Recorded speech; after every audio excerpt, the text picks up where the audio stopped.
Good afternoon बच्चों। आज हमारा टॉपिक है वन संसाधन यानी कि फॉरेस्ट रिसोर्स। तो सबसे पहले जानते हैं जो फॉरेस्ट रिसोर्स है इससे क्या मतलब हमारे मानव के जीवन में क्या इससे मिलता है। तो हमारे फॉरेस्ट जो संसाधन है सबसे ज्यादा उपयोगी है, क्योंकि वन ही है जो एक तरीके से कह सकते हैं ये मानसून हमारे देश में लाने की प्रमुख भूमिका निभाते हैं। एक तरीके से कह सकते हैं वन जो होते हैं एक दूत होते हैं, यानी कि वहां से ये अगर मानसून अपनी तरफ आकर्षित करते हैं तो सबसे ज्यादा इनका योगदान होता है। मानसून के अलावा ये जैसे कार्बन डाइऑक्साइड का ये अवशोषण करते हैं और ऑक्सीजन का छोड़ते हैं। और देश में जो 1982 के बाद जो हमारी नीतियां बनी हैं, देश के 1952 में जब आज़ादी मिली थी 1947 से 1952 में ही एक निर्णय लिया गया कि देश में 33% यानी कि 33% वन संसाधन होने चाहिए, यानी कि वन क्षेत्र होने चाहिए। कुल जो हमारी देश की भूमि है उसमें 33% क्या है, वन संसाधन होने चाहिए। तो वनों का बहुत उपयोगी होता है क्योंकि इससे मानव जीवन में सीधा फर्क पड़ता है। ठीक है, ये ग्लोबल वार्मिंग यानी कि टेम्परेचर नियंत्रण करने के लिए और जो हमारे कई एक कारण हैं जिससे वन संसाधन बहुत जरूरी है। तो इनके आने की प्रमुख रिसोर्स हैं, इससे हमें मानव जीवन बहुत उपयोगी रहता है। तो इसके बारे में हम जानेंगे। तो वन यानी कि जो भारत में वन पाए जाते हैं उनके भी कई प्रकार मतलब वन पाए जाते हैं भारत में। वो प्रमुख वन है कौन कौन से हम देखते हैं। जो ये मैप दिया गया है वनों का, इसमें हम प्रमुख देखते हैं। जो आता है ज्वारीय वन, सबसे पहले आता है हमारा ज्वारीय वन, या फिर ये ज्वारीय वन जैसे जो हमारा गंगा का डेल्टा है, ब्रह्मपुत्र का डेल्टा, ये क्षेत्र जो है, ठीक है। तो इस क्षेत्र में क्या है, ज्वारीय वन है यहाँ पे, यानी मुख्य वन को नाम है मैग्रोव। जो ये मैग्रोव वन है यहाँ पे प्रमुख हैं जैसे कैरिसन, नारियल, है ना, मैग्रोव, ताड़ इस क्षेत्रों में पाया। कुछ ये हमारे यहाँ पे कच्छ के क्षेत्र में या तटीय क्षेत्रों में ये हमारे मैग्रोव वन पाए जाते हैं। ठीक है, ये बहुत कम क्षेत्रफल में इनका विकास हुआ। फिर दूसरे नंबर पे जो रेड कलर के डैश दिया गया है, ये कटीले वन एवं झाड़ियां, यानी कि जो भारत में जो कटीले क्षेत्र हैं ये कहाँ पे हैं, एवं झाड़ियां, जैसे कि राजस्थान का थार मरुस्थल, पूरा राजस्थान, गुजरात और कुछ हमारे जो कर्नाटक और कर्नाटक के पठार में, आंध्र प्रदेश और तमिलनाडु का कुछ जो बीच का भाग है, यहाँ पे कटीले वन यानी झाड़ियां पाई जाती हैं। यहाँ पे मुख्यतः हम देखते हैं जो सूक्ष्म मृदा होते हैं, यानी कि आंवला, बेर, है ना, ऐसे पौधे पाए जाते हैं ना, खजूर, बबूल, नागफनी, ऐसी जो पेड़ पौधे हैं या फिर ऐसी प्रकार इस वनस्पतियां पाई जाती हैं। ये कौन से, कटीले एवं वन झाड़ियां। यहाँ पे पानी की मात्रा बहुत कम होने की वजह से यहाँ 50 सेंटीमीटर से भी कम पानी बरसता है। इसकी वजह से जब यहाँ पानी कम पहुंच पाएगा तो ये बहुत ज्यादा कम पानी जिनको जरूरत पड़ती है, ऐसे पौधों की यहाँ पे जरूरत होती है, यानी कि ऐसे वृक्षों की, जैसे बेर है ना, नागफनी है और हमारे जैसे कि खजूर है। ठीक है, तो ये क्षेत्रों में ये पौधों की उत्पत्ति ज्यादातर यहाँ पर मिलेंगे। तो इसके बाद आता है खजेरा, नागफनी, खजूर, बबूल, है ना, केर, बेर, ये सब यहाँ पे इस क्षेत्र में मिलेंगे। फिर आता है हमारा उष्णकटिबंधीय यानी कि पतझड़ वाले वन। ये बहुत मजबूत लकड़ी यानी कि होती है।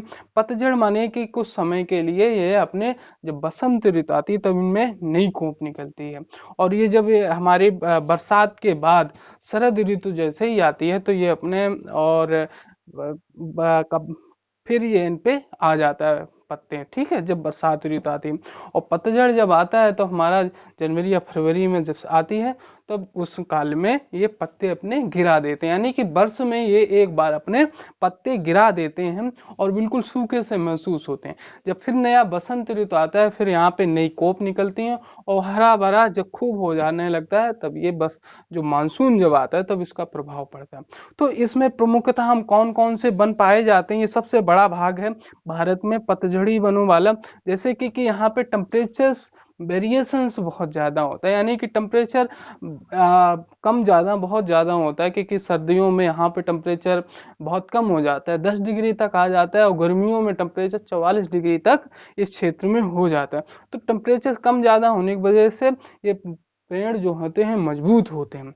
और इनमें जैसे प्रमुख पेड़ कौन से पाए जाते हैं, जैसे शीशम हुआ, आम हुआ, महुआ हुआ, जो कह सकते हैं जिस क्षेत्र में हम लोग हैं, महुआ हुआ, आम हुआ, नीम हुआ, इस प्रकार के पौधे यहाँ पे प्रमुख मात्रा में पाए जाते हैं। ठीक है, इनकी हाइट बहुत कम होती है, यानी कि ऊंचाई ज्यादा नहीं होती है, और इनका जो जो छाया जो कह सकते हैं इसकी इनकी जो वृक्ष की छाया क्षेत्र है ये ज्यादा होती है। तो इस प्रकार से हमने इनके कौन कौन सा क्षेत्र आएगा, उत्तर प्रदेश, बिहार है ना, कुछ पंजाब का भाग और हरियाणा, और हमारा बिहार, पश्चिम बंगाल, उड़ीसा, छत्तीसगढ़, झारखंड, मध्य प्रदेश, महाराष्ट्र है ना, और हमारा आंध्र प्रदेश है ना, तो ये तेलंगाना, तमिलनाडु, ये क्षेत्र जो आते हैं हमारे किसमें, उष्णकटिबंधीय पतझड़ वाले वन, जो वर्ष में एक बार पत्ते गिरा देते हैं।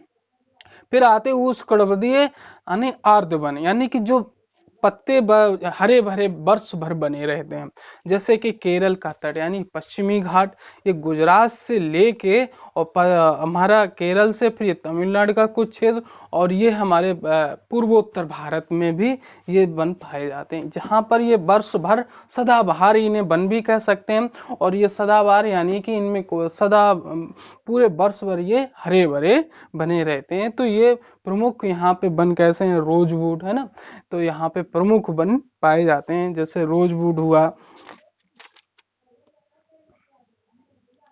रोजवुड रोजवुड है ना, गुर्जन, तून, आबनूस, ये प्रमुख यहाँ पे वन पाए जाते हैं। कहाँ, ये हमारे जैसे कर्नाटक का भाग है ना, मध्य प्रदेश का भाग, केरल, तमिलनाडु और पश्चिम बंगाल, और हमारा पूर्वोत्तर, पूर्वोत्तर में हम असम, मिजोरम, मणिपुर और त्रिपुरा, सिक्किम और हमारा नागालैंड, ये अरुणाचल प्रदेश, इसको हम कहते हैं पूर्वोत्तर। तो अरुणाचल और सिक्किम को छोड़कर बाकी जो पूर्वोत्तर पूर्वोत्तर राज्य है, जिसे बोलते हैं सेवन सिस्टर राज्य, तो उन राज्यों में ये वन पाए जाते हैं। फिर आता है हमारा पर्वतीय वन, यानी कि जो बहुत ऊंचाई पे पाए जाते हैं, ये कोणधारी वन होते हैं। इनकी लकड़ी जो होती है बहुत मुलायम होती है, या फिर कह सकते हैं कमजोर होती है। ये अक्सर लकड़ी के जो प्रमुख कार्य होते हैं, तो ये मुख्यतः किसके काम आएंगे, जैसे कि जैसे यहाँ पे जो लकड़ी है अक्सर ये जलाने के काम आती है ना, और छोट जो मजबूत लकड़ियों के काम उपयोगी, जैसे इसमें दिया सलाई बनाना, इन सब का उपयोग में ये लाए जाते हैं। तो इस प्रकार से हमने भारत के वनों के बारे में जाना। तो ये प्रमुख हमारे देश में कहाँ कहाँ पाए जाते हैं, जो ये हमारे पर्वतीय, जम्मू कश्मीर, हम चले जाएंगे हिमाचल प्रदेश, उत्तराखंड और सिक्किम और अरुणाचल प्रदेश, यहाँ पे कैसे कौन से वन पाए जाएंगे, पर्वतीय वन। तो इस प्रकार से हमने ये पर्वतीय वन के बारे में जाना। अब आता है हम वनों का प्रयोग, यानी कि वनों के प्रयोग में हम मुख्यतः देखेंगे, यानी कि प्रयोग यानी कि यूटिलाइज कैसे वनों का किया जाता है, इनको किन संसाधनों को, जो जो हमारे प्रमुख पेड़ पौधे हैं, इनका उपयोग कैसे किया जाए। जैसे हिमालय प्रदेश की लकड़ियां, जो हमारा ये जम्मू कश्मीर, उत्तराखंड और हिमाचल प्रदेश और उत्तरांचल और सिक्किम में जो वन हैं, तो इनकी जो लकड़ियां हैं, इनका कैसे, यहाँ पे प्रमुख कौन कौन सी लकड़ियां पर, देवदार, ये एक सुगंधित तेल इससे यूज किया जाता है, ये कोमल लकड़ी होती है। चीड़, इससे तारपीन का तेल निकाला जाता है, बिरोजा भी बनाया जाता है। फिर आता है स्पूस, ये जो है ये फर्नीचर के काम आते हैं। फिर आते जो मानसूनी प्रदेश की लकड़ियां हैं, यानी कि उस कड़बंदी जो पतझड़ वाले वन, जैसे जैसे सागौन, साल, शीशम, ये सब किसके काम आते हैं, फर्नीचर एवं इमारती, ये बहुत मजबूत लकड़ी होती है। ये तंबू यानी कि पुल जो काम करते हैं, फिर इसके बाद उसमें पुलों में काम करने वाले फर्नीचर, स्लीपर, जो रेलवों के स्लीपर बनते हैं, और यहाँ पे चंदन भी यहाँ पे प्रमुख है। तो चंदन का भी तेल, अगरबत्ती, इन सब का उपयोग में लाते हैं, किस कौन सा, चंदन।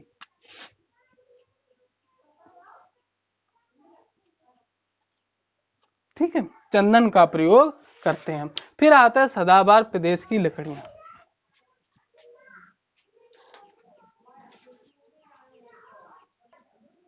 अब देखते हैं हम चंदन, चंदन यानी कि चंदन जो हमारा का तेल, अगरबत्ती इससे बनाई जाती है और चंदन का तेल भी इससे निकाला।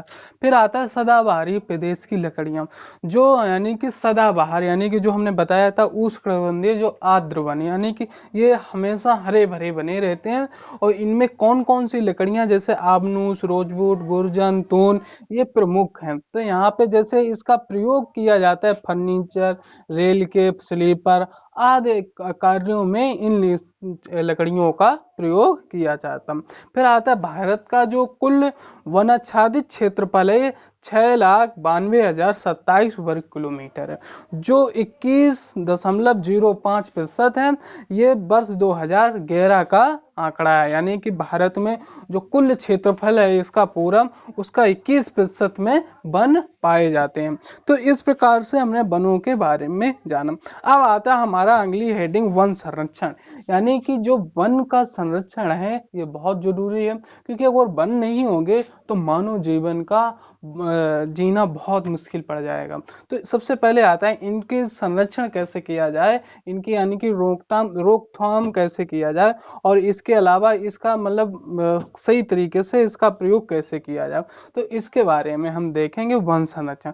तो वन संरक्षण में हम देखेंगे वन रोपण। सबसे पहले यानी कि वनों का रोपण बहुत जरूरी है, यानी कि वनों को लगाना बहुत जरूरी है। फिर दूसरे आता है वन की नियोजित कटाई। ये नहीं है कि वन की एक सिस्टम से तरीके, यानी कि जिस लकड़ी को काटना चाहिए उसी काटना चाहिए, जो पूरी तरह से पक चुकी हो, या फिर कह सकते हैं जो उसके लायक हो। ये नहीं है कि पूरे वन को हम तहस नहस कर दें और उपयोगी ही लकड़ी को काट सकें, जो बस वृक्ष काटे तो उसके लिए हम उतनी ही उपयोग में दूसरा वन मतलब वृक्ष लगाएं। तो ये संतुलन बना रहता है लकड़ी के उत्पादन का भी और इसका नियोजित कटाई। फिर जंगल में आग का, क्योंकि जंगल में आग लगना बहुत बड़ी बात होती है, क्योंकि अगर जंगल में आग लग जाती है तो बहुत से जीव जंतु के साथ ही बहुत सारी लकड़ियां का जलकर राख हो जाती हैं। इस जंगल आग पर नियंत्रण बहुत जरूरी है। फिर आता है वृक्षों का संरक्षण द्वारा, यानी कि वृक्षों का जो संरक्षण है इसमें मुख्यतः जैसे कि किसी वृक्ष में कई एक बीमारियां होती हैं, है ना, तो वो वृक्षों में बीमारियों से बचने के लिए या उसे सही ढंग से, सही सुचारू रूप से उसे बनाए रखने के लिए, उसमें पानी की उपयोगिता, इनकी सबकी कमियों को दूर रखने के लिए उसका संरक्षण करना चाहिए। फिर आता अवैध कटाई को रोकना। भारत में बहुत ज्यादा अवैध कटाई भी होती है, तो इस अवैध कटाई को रोका जाए और जिससे वन का उपयोग और संरक्षण बना रहे। तो इस प्रकार से हमने वन संसाधन के रूप में प्रमुख हमने इस तरीके से पढ़ा।